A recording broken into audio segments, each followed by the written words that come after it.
Los grandes tesoros de la arqueología. La ciudad oculta de Petra. Hace 30 millones de años, en lo que ahora es Oriente Medio, la tierra tembló y enormes paredes de roca se elevaron al este del río Jordán.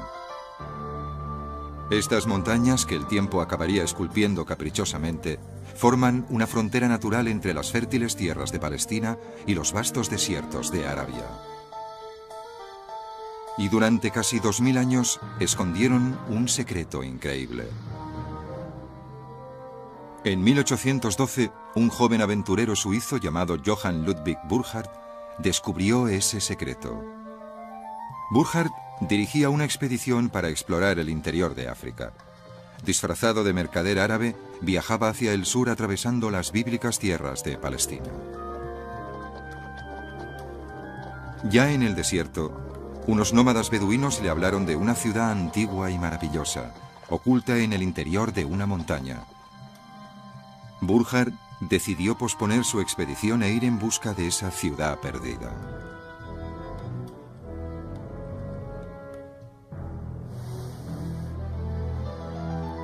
Sus guías le llevaron hasta un serpenteante desfiladero, tan estrecho que en algunos lugares el sol ni siquiera brillaba. Un pasadizo de piedra que bien podía ser una trampa mortal en caso de una inundación repentina o en una emboscada de los beduinos, conocidos por su crueldad con los extranjeros que encontraban en sus dominios. Burckhardt se enfrentaba a lo desconocido.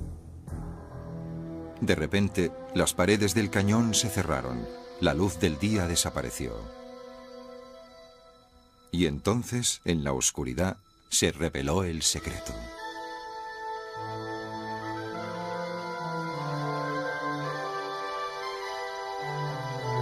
El asombrado Burckhardt contempló una enorme estructura tallada directamente en la piedra de las montañas. Eso ya habría sido bastante sorprendente, pero solo era el principio. Al penetrar en las gargantas de arenisca, Burckhardt vio centenares de monumentos más, grandes edificios de increíble belleza, que se esparcían a lo largo de varios kilómetros en las paredes del cañón.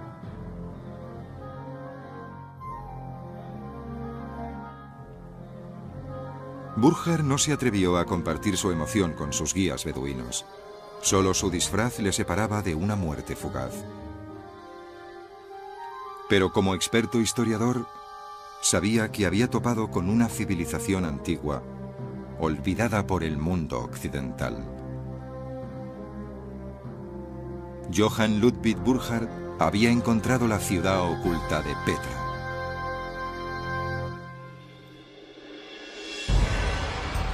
La ciudad oculta de Petra.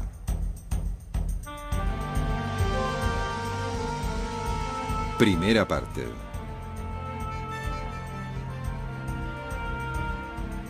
Un secreto en el desierto.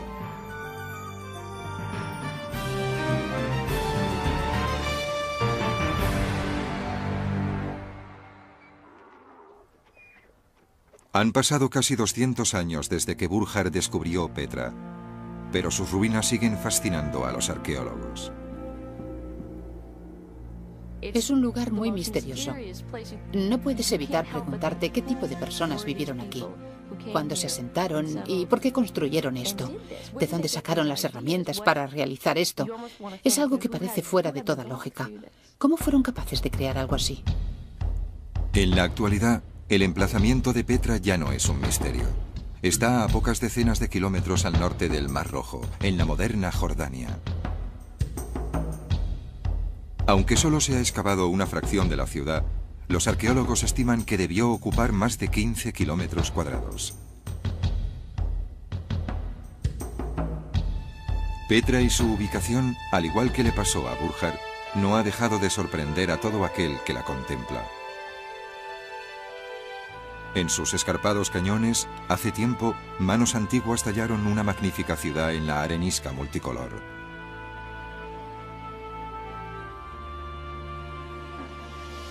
En el duro desierto, los constructores de Petra cincelaron un opulento escenario, curiosamente parecido a los grandes monumentos de Grecia y Roma.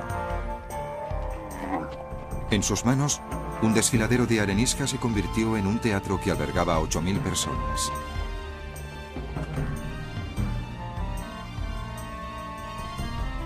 La ladera de una montaña se convirtió en un enorme edificio de casi 45 metros de altura.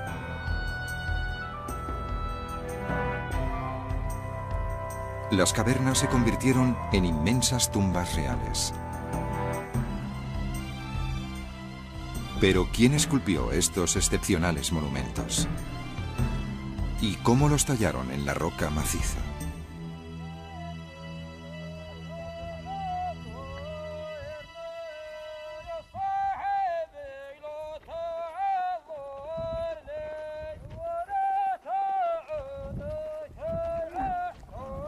Durante siglos, los beduinos del sur de Jordania envolvieron la historia de Petra en un velo de leyenda.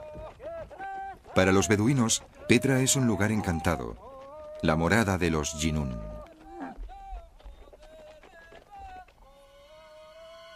Los Jinún son los hombres del saco del folclore del desierto, demonios invisibles que embrujan lugares deshabitados, molestando a los humanos imprudentes. La tribu Bedoul los conoce muy bien.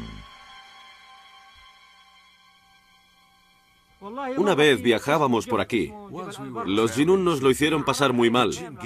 Algunos gritaban, otros aullaban, otros reían, otros se ahogaban. Se comportaban como niños o como viejos locos. En cuanto se pone el sol, se reúnen. Oyes gritos, oyes cantos. En serio, es algo estremecedor.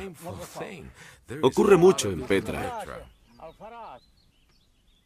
Los Bedoul son descendientes de los nómadas que una vez guardaron celosamente el secreto de esta gran ciudad oculta entre montañas.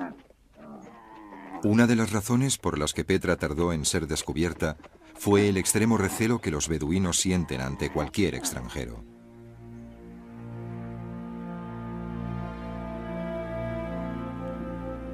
En el folclore Bedoul, Petra es el lugar donde Moisés abrió con su báculo la roca maciza para encontrar agua para su gente, como dice el Antiguo Testamento. Los Bedoul creen que el estrecho paso que siguió Burjar para llegar a la ciudad es la grieta provocada por el bastón de Moisés. Dicen que el enorme edificio tallado que vio Burjar lo construyó el antagonista de Moisés, el faraón de Egipto.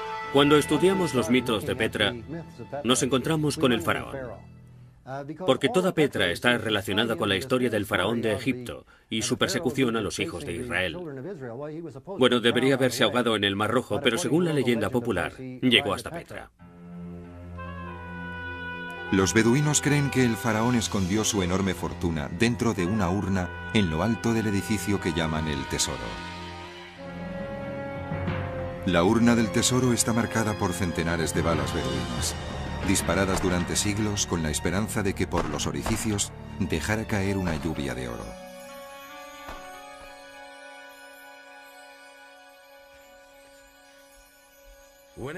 Cuando la gente visitaba el lugar, decía que era como un tesoro. Si derribaban la parte superior, el oro caería sobre ellos. Le disparaban, pero nunca cayó oro. Todo ello son tonterías. ¿Qué se esconde en la urna del tesoro? ¿Puede que esté en algún otro lugar de Petra? A pesar de las leyendas, nadie ha encontrado nunca nada. La urna es un conocido símbolo que se encuentra a menudo en las tumbas del mundo grecorromano. Presumiblemente, era el lugar donde se depositaban las cenizas o el espíritu del muerto. Y el tesoro es, con bastante seguridad, la tumba de uno de los antiguos reyes.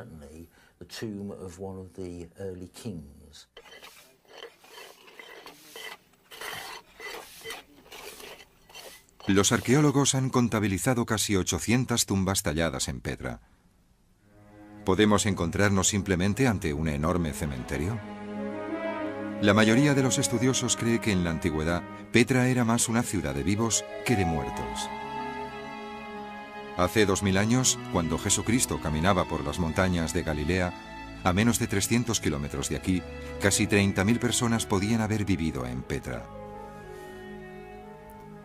Muchos visitantes han malinterpretado la ciudad de Petra a causa de sus tumbas. Creen que es una necrópolis, una ciudad muerta. Pero Petra era una ciudad muy vital, una ciudad viva.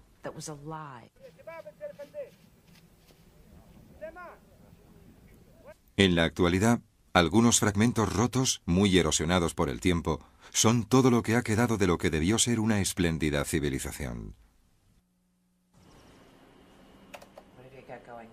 Te enseñaré la escalera. La hemos reconstruido y se puede ver dónde estaba. Los arqueólogos de la Universidad Brown de Rhode Island intentan reconstruir la antigua Petra. Esperan reconstruir la ciudad con tecnología digital.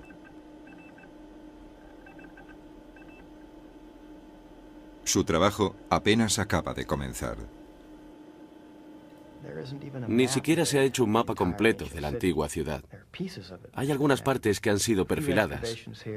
Algunas excavaciones aquí y allá. Es como una gota de agua en el océano. Queremos conocer a la gente que vivió aquí y entender mejor sus costumbres. Nadie escribió una crónica relatando el día a día de Petra. Y si lo hicieron, no ha llegado hasta nosotros. No hemos podido encontrarlo, ni tampoco se ha encontrado en ninguna otra excavación.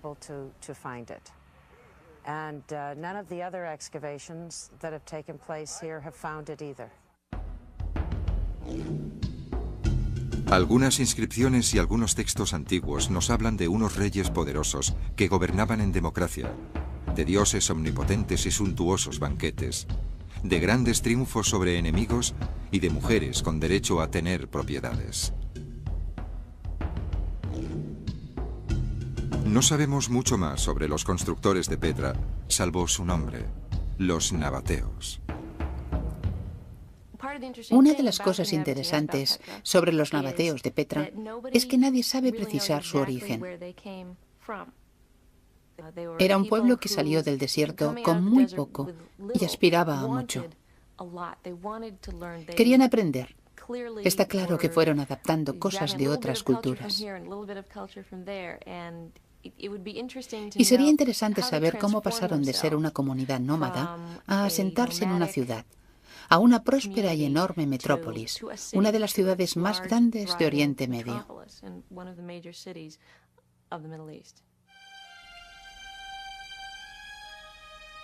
Lo poco que sabemos sobre los nabateos nos revela talentos y riquezas admirables que les permitió construir una magnífica ciudad en uno de los ambientes más inhóspitos de la Tierra.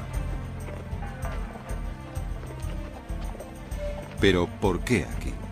¿Y quiénes fueron esas misteriosas y notables personas que soportaron la dureza del desierto para tallar su ciudad inmortal en roca maciza?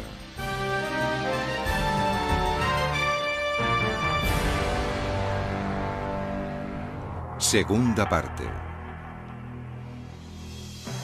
Jinetes en la arena.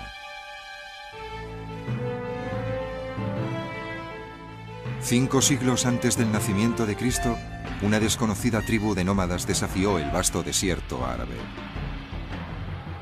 Se llamaban a sí mismos los Nabatu.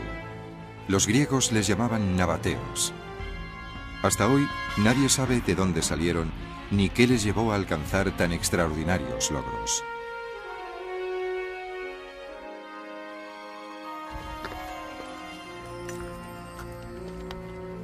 Aunque es bastante probable que los nabateos surgieran como una tribu nómada del norte de Arabia, aún no sabemos por qué se asentaron. Eso continúa siendo un misterio. ¿Cómo y por qué empezaron a adoptar costumbres griegas y romanas?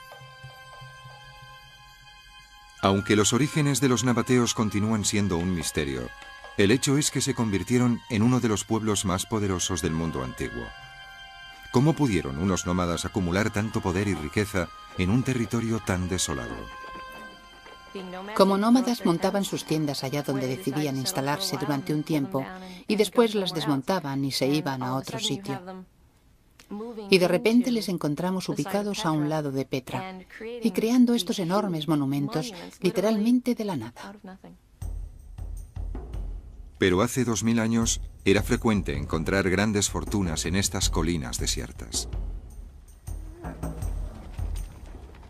En la antigüedad, el comercio era la fuente de riqueza del desierto. Las caravanas cruzaban incansablemente Oriente Medio, llevando cargas preciosas de tierras distantes. En el desierto, el control de las rutas comerciales era la llave de la prosperidad. Entre los nómadas estaba establecido el cobro del peaje a las caravanas que cruzaban las rutas de paso. Esto se convirtió en su principal fuente de ingresos. Esta práctica estaba muy extendida en el mundo beduino. Se trataba de explotar cualquier recurso que permitiera ampliar la economía. Pero mientras que las otras tribus se contentaban con apropiarse solo de los bienes de sus vecinos, los nabateos pronto comenzaron a ejercer el pillaje y el comercio por todo Oriente Próximo. Incluso se convirtieron en piratas, asaltando barcos mercantes en el Mar Rojo, hasta que las fuerzas marítimas egipcias les detuvieron.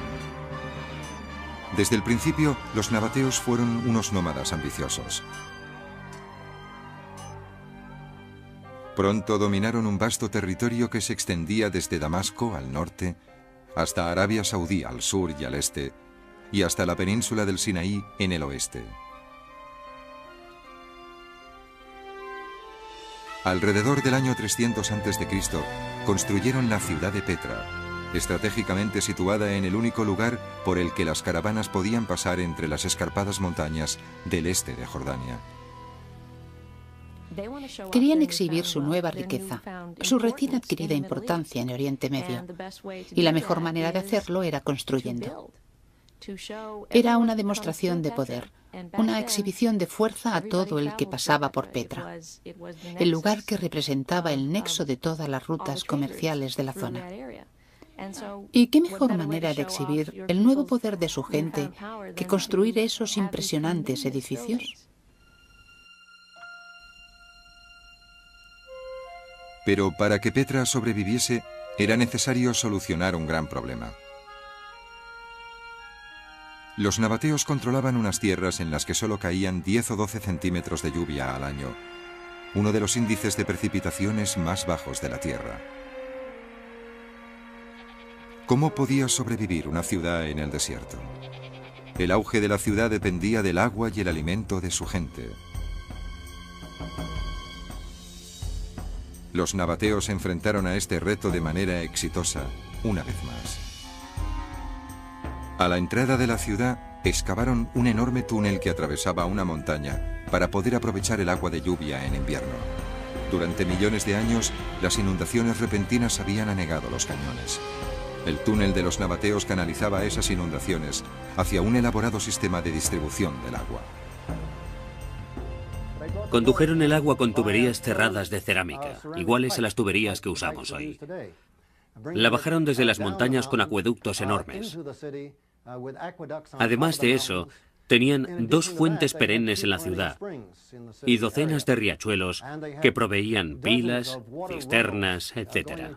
Habían desarrollado una gran capacidad para almacenar y distribuir el agua. Las huellas del sistema de tuberías de Petra todavía pueden observarse. Se cubrían de yeso para evitar que la porosa arenisca absorbiera parte de la valiosa agua. Este sistema aseguraba el suministro de agua en Petra, pero ¿podría el desierto proporcionar el alimento suficiente para mantener una ciudad entera? Aquí el ingenio de los nabateos también salió victorioso. Nos formulamos una gran pregunta. ¿De dónde sacaron los nabateos todos estos conocimientos? Aparentemente se trataba de una cultura muy desarrollada. Iban de aquí para allá y ese eclecticismo es un aspecto muy importante en todos los aspectos de su vida. Y eso forma parte de su habilidad en la ingeniería. Si alguien tenía una buena idea para desarrollar algo, se aplicaba con gran destreza. Esto es Avdat, a unos 100 kilómetros al oeste de Petra, en el desierto de Negev, en Israel. Hace 2000 años se llamaba Óboda, en honor a Óbodas II, un rey nabateo.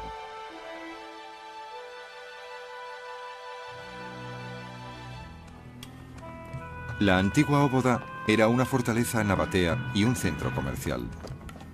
Desde su ciudadela, soldados montados en camellos patrullaban las rutas de caravanas. Y en Óboda, los nabateos hicieron florecer el desierto. Hoy en día los pistachos, las almendras y otras cosechas aún crecen en Abdad, regadas por el antiguo sistema de irrigación de los nabateos. En los valles donde se acumulaba el agua de la lluvia, los granjeros nabateos construyeron redes de diques y embalses para almacenarla.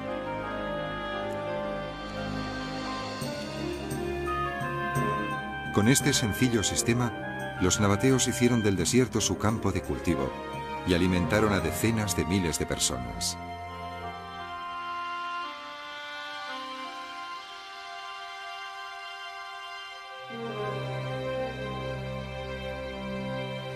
Vimos docenas de campos de trilla, donde se preparaba el grano para llevarlo al mercado. Vimos acueductos que nunca se habían visto, para transportar el agua por un sistema de tuberías presurizado que llegaría a zonas más lejanas. Vimos caminos, algunos solo para peatones, algunos para camellos, otros sobre los que circulaban vehículos con ruedas que llegaban a Petra desde casi todos los ángulos del globo terrestre. Los antiguos campos de Abdad revelan cómo una ciudad del tamaño de Petra pudo sobrevivir en el desierto. Pero todavía quedan muchas preguntas. ¿Por qué unos nómadas del desierto esculpieron estos enormes edificios? ¿Cuál era su propósito? ¿Cómo pudieron los nabateos tallar esas colosales estructuras? Vamos a explorar los gigantescos y magníficamente tallados monumentos de Petra para descubrir cómo los nabateos pudieron crearlos y qué les impulsó a hacerlo.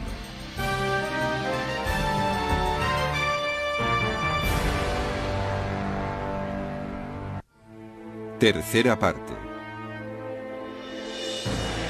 De roca maciza. Los arqueólogos creen que la mayor parte de los 800 monumentos tallados de Petra eran tumbas. La presencia de tantas tumbas ha hecho que algunos crean que Petra no era una ciudad para los vivos, sino un auténtico cementerio, como el Valle de los Reyes de Egipto. Pero la mayoría de los estudiosos cree que las tumbas de Petra no estaban rodeadas de un silencio sagrado, sino del ruidoso ajetreo de una metrópolis.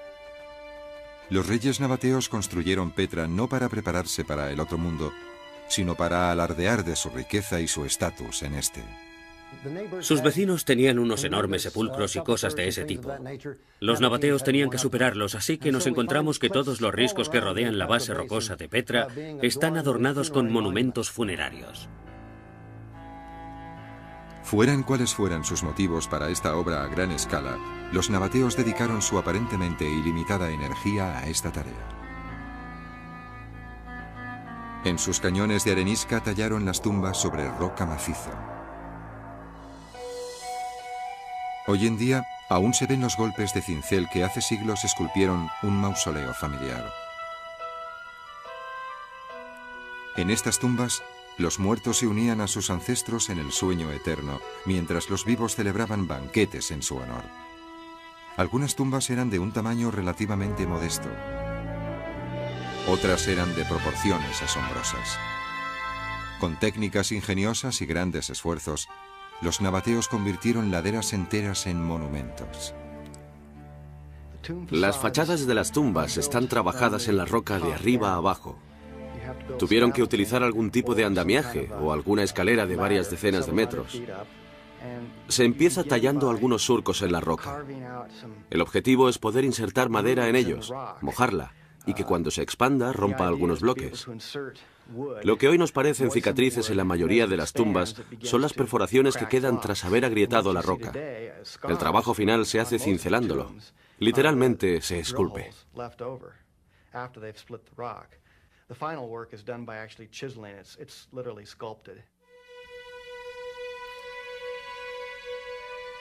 Pero nadie sabe si fueron los nabateos los que diseñaron y tallaron las grandes tumbas de Petra, o si se valieron de arquitectos de Alejandría, Antioquía u otros antiguos centros culturales.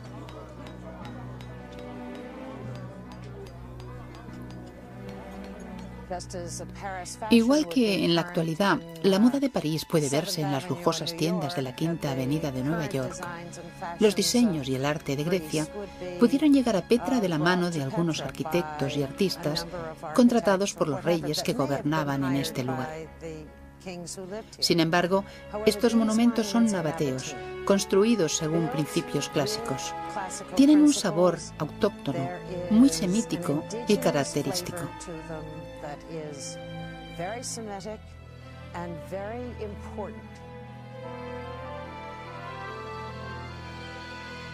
Uno de los grandes misterios de Petra es el origen de sus modelos arquitectónicos, porque usaron un poco de todo.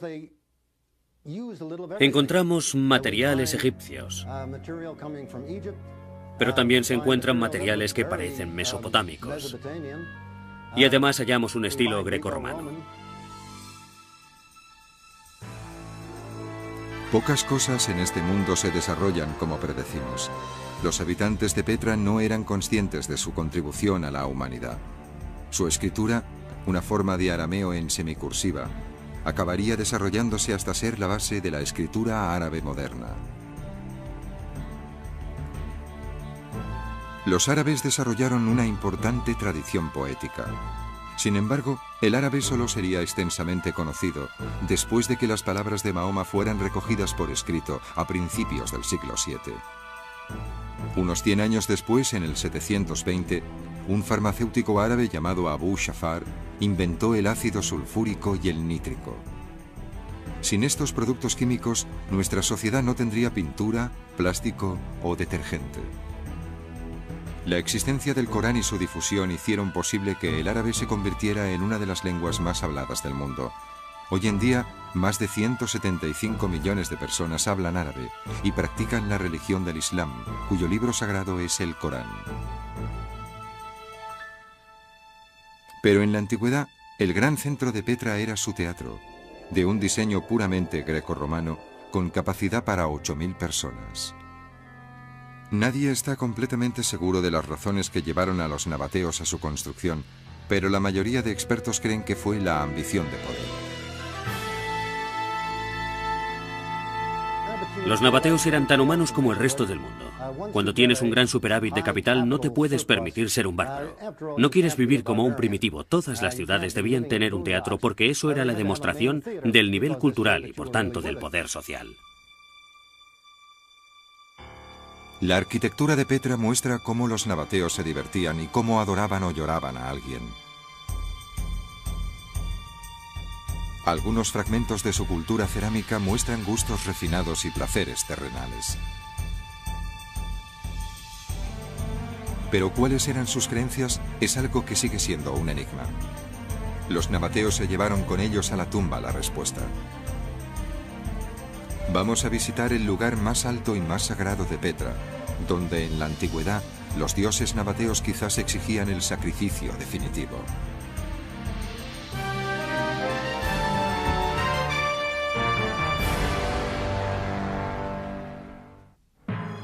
Cuarta parte. Dioses exigentes.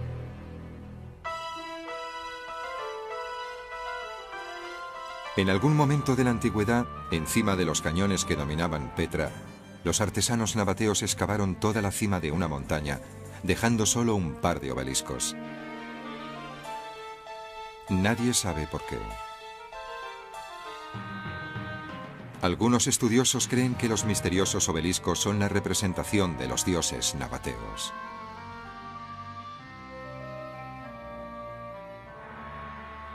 La religión es otro de los misterios de Petra.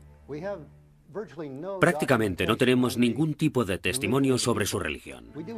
Hallamos inscripciones que mencionan varias deidades y hay esculturas por todas partes que la representan.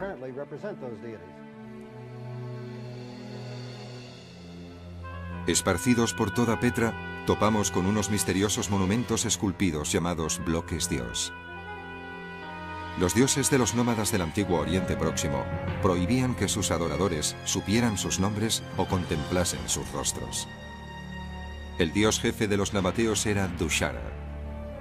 Su nombre significa el de las montañas de Shara. Shara es una cadena montañosa que hay cerca de Petra. Aparte de su nombre, no sabemos nada más de Dushara. Los bloques dios y los obeliscos de Petra pueden haberlo representado. Pero cuando los nabateos se convirtieron en ciudadanos ricos y sofisticados, adoptando como propia a la cultura griega, Dushara no tardó mucho tiempo en revelar su rostro. Dushara llegó, y sospecho, aunque tampoco tenemos nada que lo pruebe, que adquirió atributos de los dioses vecinos. ¿Podría ser esta una imagen tardía de Dushara? Los arqueólogos creen que los nabateos fusionaron su propio dios con otras deidades griegas y egipcias como Zeus, Dionisio y Osiris. Los semitas en general no suelen dar a sus deidades caracteres antropomorfos. Cuando llegamos al período helenístico, esto sí cobra importancia, porque los griegos y los romanos tenían esculturas de sus deidades y, después de todo, puestos a ser sofisticados y modernos, tenemos que hacer lo mismo.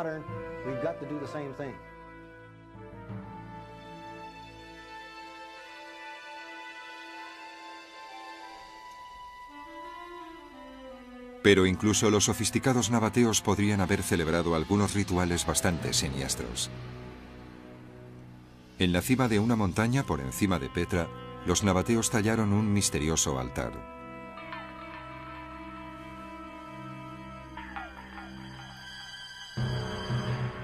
Era casi con seguridad un lugar para el sacrificio, donde los sacerdotes de Petra hacían ofrendas a sus dioses. ¿Pero qué sacrificaban aquí? ¿O a quién?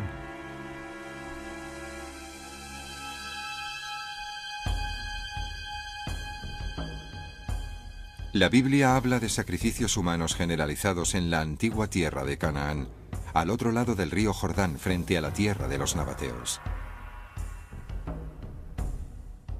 Los sacerdotes de Baal, el dios de los cananitas, sacrificaban niños en la cima de las montañas. Yahvé, Dios de Israel, exigió a Abraham que sacrificara a su hijo único, Isaac, en la cima de una montaña. En el último momento, Yahvé le dio un carnero como sustituto. Pero hay pruebas escalofriantes que indican que a los nabateos no se les ofreció ningún tipo de sustitutos.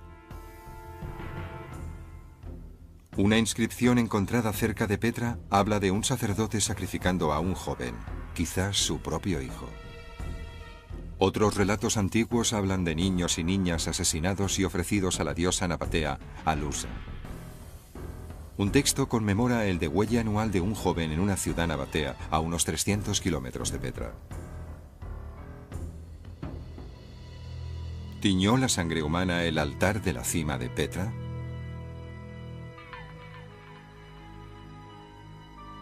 ¿Son los obeliscos de Petra imágenes primitivas de los dioses esperando en vano la sangre de los infantes de Petra? Entre los estudiosos, estas preguntas son muy recurrentes, preguntas que quizás nunca encuentren respuesta. Solo porque tenemos un altar, la gente empieza a decir inmediatamente: ¿sacrificaban gente? Lo dudo. Cuando llegamos al siglo I, todo el mundo es bastante civilizado. Es decir, que ya no se hacían esas cosas. Presumiblemente, con el paso del tiempo, los sacrificios de niños se volvieron menos comunes, pero hay unas pocas referencias en algunos textos nabateos encontrados en Petra y sus alrededores que sugieren que ocasionalmente aún se practicaba, y no es sorprendente si tenemos en cuenta la larga tradición de sacrificios infantiles en el mundo semítico occidental, y tiene más sentido de lo que nos parece. La mayoría eran ofrendas de fertilidad. Los dioses regalaban el don de engendrar hijos, la procreación, y era obligado corresponderles a dicho regalo sacrificando una parte del mismo. Así que de algún modo era un gran honor. Aunque un honor un tanto dudoso.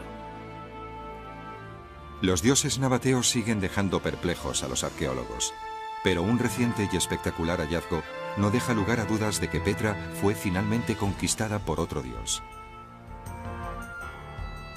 En 1992, los arqueólogos descubrieron las ruinas de una iglesia del siglo VI, adornada con magníficos mosaicos.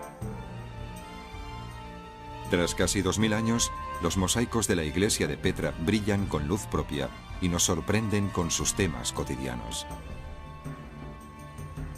Animales, plantas y figuras humanas desfilan ante nosotros en escenas encantadoras y vivas que parecen tener muy poco en común con la Biblia.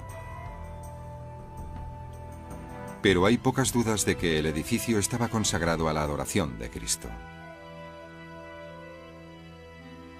En Acor, el Centro Estadounidense de Investigación Oriental en Amán, Jordania, el personal intenta reconstruir un enorme rompecabezas de fragmentos de piedra de la iglesia de Petra.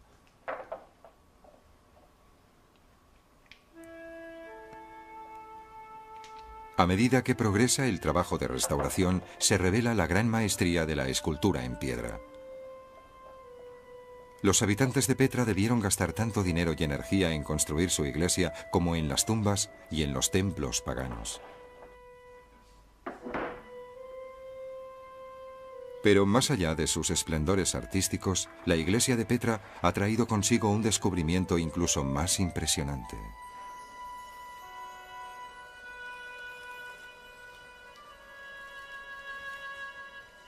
Se encontraron más de 50 rollos de papiro en la iglesia, todos ellos reducidos a carbón debido a un incendio que destruyó el templo poco después de su construcción.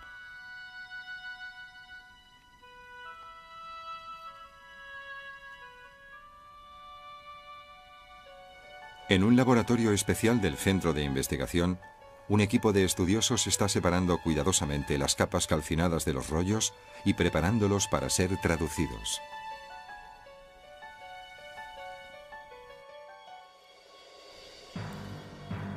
Fuentes antiguas sugieren que en los primeros años del cristianismo, los herejes que no seguían el dogma ortodoxo eran exiliados a Petra desde las tierras cercanas. ¿Revelarán los papiros de Petra sus enseñanzas? Cuando se unan los fragmentos, ¿aparecerán evangelios desconocidos o prohibidos? Hasta ahora, todos los papiros traducidos han sido informes administrativos de la Iglesia. Pero el doctor Jacob Frosen, jefe del equipo de restauradores, ha descubierto que incluso esos banales informes pueden ofrecer interesantes visiones de la vida de los ciudadanos anónimos de Petra. Uno de esos fragmentos era la última voluntad y testamento de un hombre llamado Hor. Dejaré atrás todas mis posesiones al apóstol Petras y a los más santos sacerdotes, a condición de que deduzcan de ellas la provisión de fruta y ropa para mi madre, como hice yo durante toda mi vida, aunque eso signifique la mitad de las pertenencias.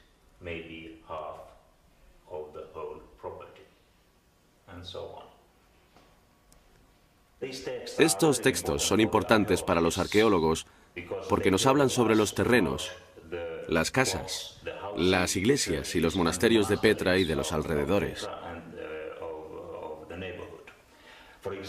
Por ejemplo, tenemos muchas divisiones de propiedad con una descripción muy precisa de los terrenos y de sus alrededores. Y por eso sabemos exactamente quién vivía en algunas partes de Petra y dónde estaban las iglesias y los monasterios.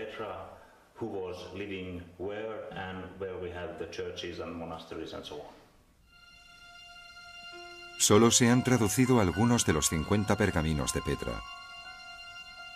Mientras la restauración continúa, ¿quién sabe qué secretos nos revelarán?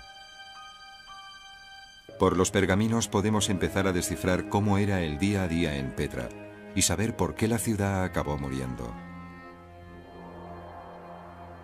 Ya que en el siglo VI, cuando se escribieron los pergaminos de Petra, los mejores días de los nabateos ya habían terminado. A la llegada de Cristo, el imperio nabateo tenía cerca de 500 años de antigüedad y aún poseía fuerza.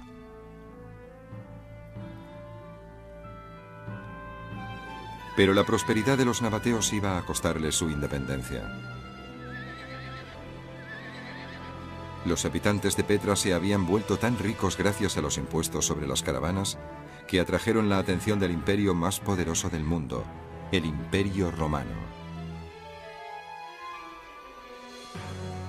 A los todopoderosos romanos Petra les empezaba a molestar. Estaban cansados de pagar precios más caros por los artículos que cruzaban el territorio nabateo. Los emperadores romanos decidieron que si las caravanas pagaban impuestos a los nabateos debían pagar impuestos a Roma. Las legiones marcharon sobre Petra.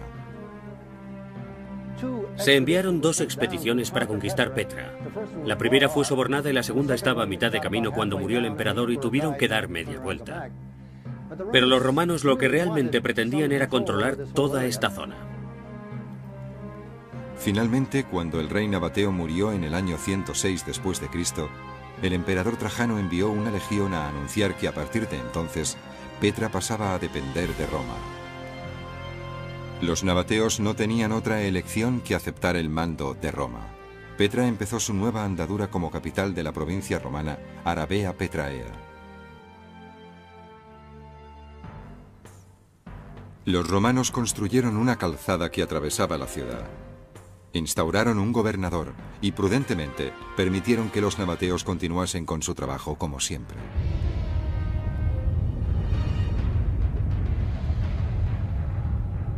Pero fue la naturaleza y no Roma la que puso fin a Petra.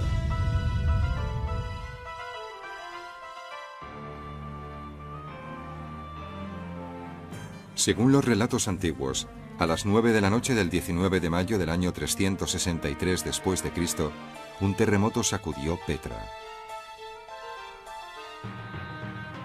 Al menos la mitad de la ciudad fue destruida.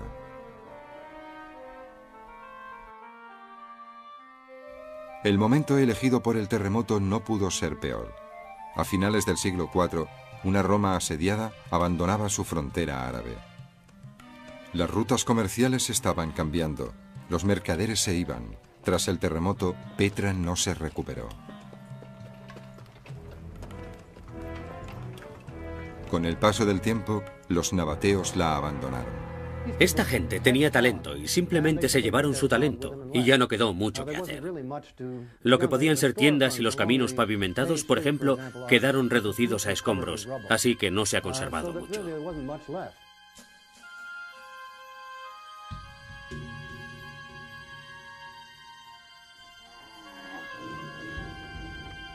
En el siglo VII, cuando los ejércitos de Mahoma difundieron el Islam, Petra ya se había convertido en una ciudad oculta entre montañas. Los nabateos habían desaparecido en el desierto tan misteriosamente como habían emergido de él, pero no sin dejar un legado final para Oriente Medio. El alfabeto nabateo evolucionó hasta convertirse en el alfabeto árabe, la lengua que hoy hablan millones de personas, desde Marruecos hasta el Golfo Pérsico.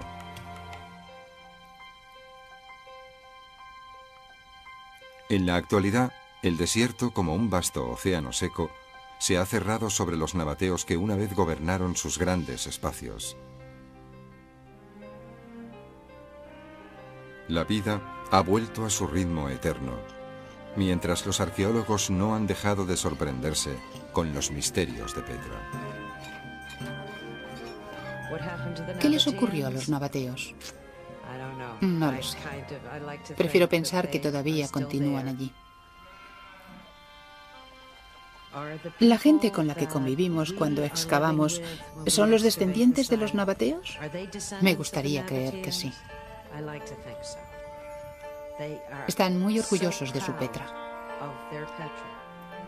Este es su hogar.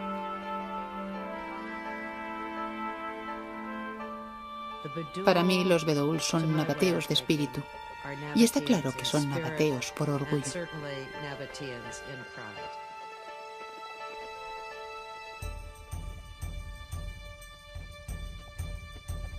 Puede que nunca comprendamos completamente a los nabateos. Gran parte de su civilización importante en una época se ha perdido para siempre. Pero incluso lo poco que conocemos hoy en día es suficiente para apreciar su extraordinario talento y sus increíbles logros. Y a pesar de lo mucho que se ha perdido, siempre conservaremos, y no dejará de fascinarnos, el maravilloso testamento de la grandeza de esta ciudad oculta, espléndida y misteriosa de Petra.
Las cavernas se convirtieron en inmensas tumbas reales.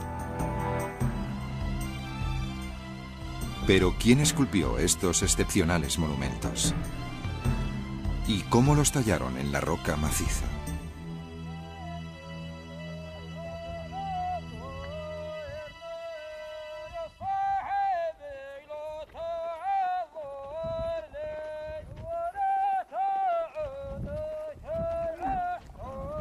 Durante siglos, los beduinos del sur de Jordania envolvieron la historia de Petra en un velo de leyenda. Para los beduinos, Petra es un lugar encantado, la morada de los Jinún.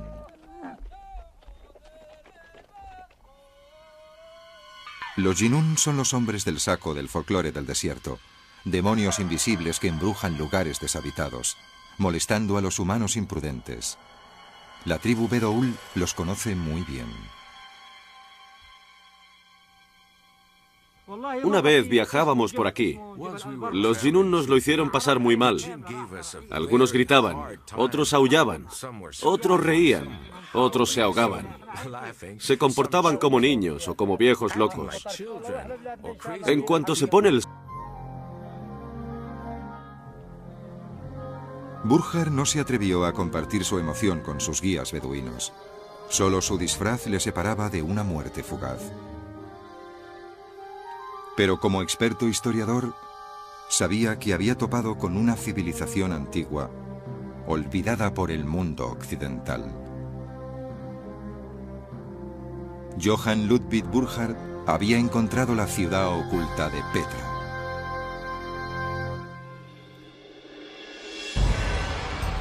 La ciudad oculta de Petra.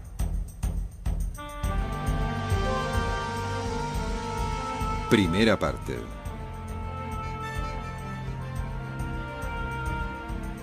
Un secreto en el desierto.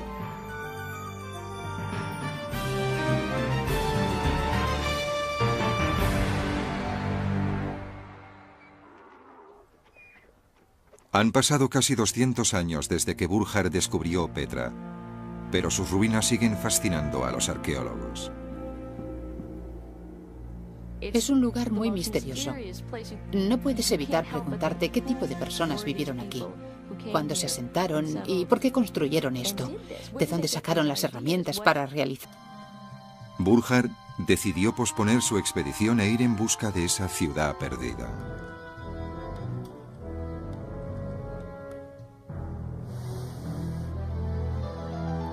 Sus guías le llevaron hasta un serpenteante desfiladero tan estrecho que en algunos lugares el sol ni siquiera brillaba.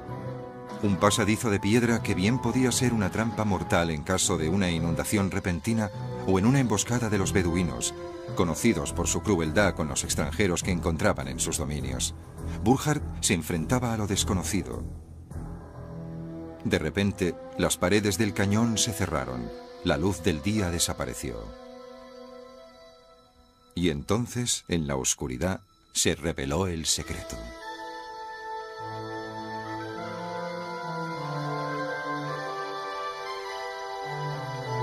El asombrado Burckhardt contempló una enorme estructura tallada directamente en la piedra de las montañas.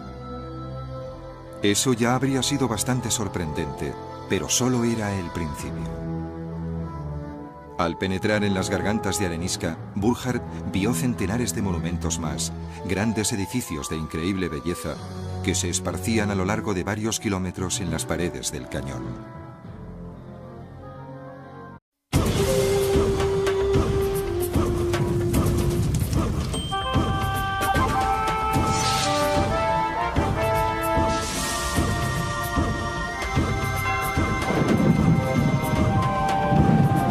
Los grandes tesoros de la arqueología.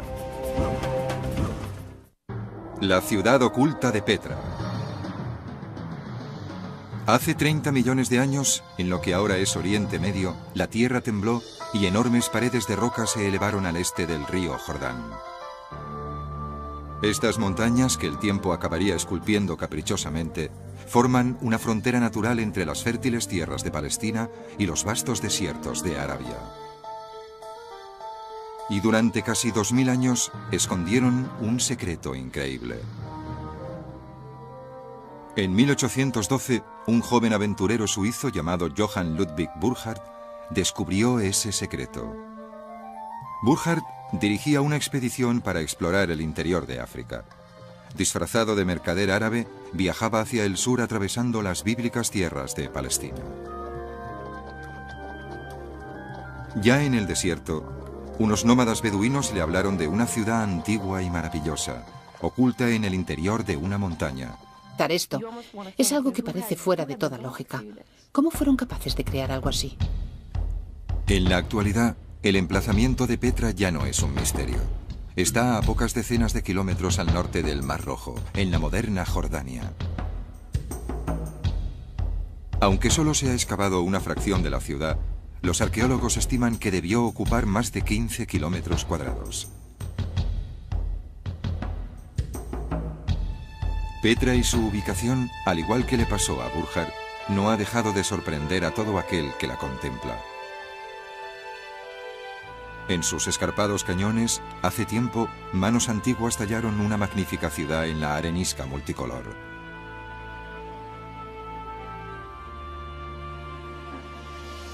En el duro desierto, los constructores de Petra cincelaron un opulento escenario, curiosamente parecido a los grandes monumentos de Grecia y Roma. En sus manos, un desfiladero de arenisca se convirtió en un teatro que albergaba a 8.000 personas.